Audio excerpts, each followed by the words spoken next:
Pemerintah melalui Menko Polhukam Mahfud MD dan juga Deputi 5 Kantor Staf Kepresidenan KSP, Ibu Jalaswari Pramodawardhani, mengklaim bahwa keputusan Presiden penyelesaian non-judisial pelanggaran hak asasi manusia berat masa lalu adalah terobosan pemerintah.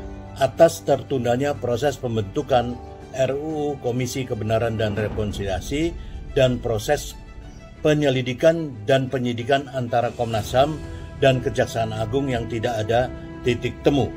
Klaim ini adalah, saya kira, cara negara memanipulasi jalan keadilan bagi korban, yang sama sekali tidak akan melimpahkan keadilan dan menyajikan pembelajaran berharga bagi bangsa atas kejahatan-kejahatan di masa lalu. Argumen KKR yang belum dibahas ini bisa dibantah.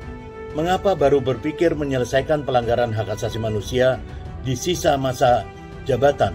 Padahal sejak awal menjabat, bahkan sejak era Presiden SBY, baik melalui One Team Press RI maupun melalui Menko Polhukam, desakan, aspirasi, diskusi, dan langkah-langkah penyelesaian pelanggaran HAM berat masa lalu ini sudah dibahas. Ya, saya menjadi semacam saksi sejarah bahwa baik Komnas HAM, NGO hak asasi manusia, para korban, dan beberapa elemen masyarakat ini berkali-kali mengadakan semacam pertemuan sejak One Team Press itu Pak Albert Hasibuan, kemudian juga sempat dengan Pak Sidarto dan Ibu Adi Ningsih, lalu kemudian juga dengan almarhum Adnan Buyung Nasution, kembali lagi terakhir kepada kami berdiskusi lagi dengan Pak Sidarto dan Subroto, ya, dan kami menghasilkan satu rumusan yang sebetulnya sudah cukup memadai berupa ide gagasan Komisi Kepresidenan. Namun materinya tidak seperti yang Kepres ini. Nah, kan yang manipulatif semacam Kepres ini. Nah, itu tetapi berkali-kali elemen korban juga ikut, termasuk kelompok masyarakat sipil yang dimintai pendapat. Tetapi nyatanya harapan itu diabaikan dengan membentuk Kepres yang lebih menyerupai panitia santunan bagi korban. Lalu kemudian dianggap telah menyelesaikan tuntutan keadilan penanganan pelanggaran hak asasi manusia masa lalu. Presiden Jokowi tidak menangkap pesan putusan Mahkamah Konstitusi nomor 18/PU5/2007 tertanggal 21 Februari 2008 yang pada intinya penentuan kualifikasi pelanggaran hak asasi manusia berat yang terjadi sebelum tahun 2000 itu bukanlah domain DPR, tetapi kewenangan Komnas HAM dan Kejaksaan Agung, yang tanpa menunggu keputusan DPR, Kejaksaan Agung bisa memulai suatu proses penyidikan.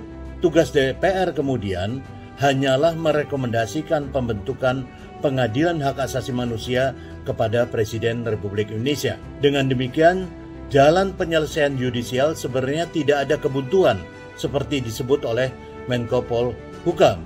Jika Jokowi bisa mendisiplinkan Jaksa Agung untuk melanjutkan tahap penyidikan atas hasil kerja Komnas HAM. Faktanya, Jaksa Agung selalu berlindung menunggu adanya keputusan DPR. Pembentukan Undang-Undang KKR semestinya pula bisa diakselerasi jika Jokowi mampu mendisiplinkan jajaran pemerintahannya plus partai-partai pendukungnya. Merevisi Undang-Undang Minerba misalnya, Undang-Undang KPK, bahkan membahas Undang-Undang Cipta Kerja. Jokowi dan jajarannya bisa melakukan dengan begitu cepat.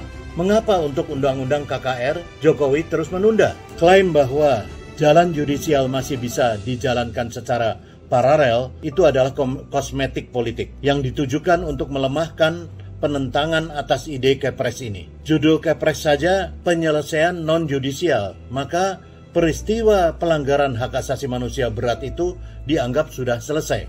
Seharusnya pilihan judisial atau non-judisial ini adalah produk akhir setelah sebuah komisi yang mengungkap kebenaran pelanggaran hak asasi manusia berat selesai bekerja. Itu yang saya sebut sebagai Komisi Kepresidenan tadinya.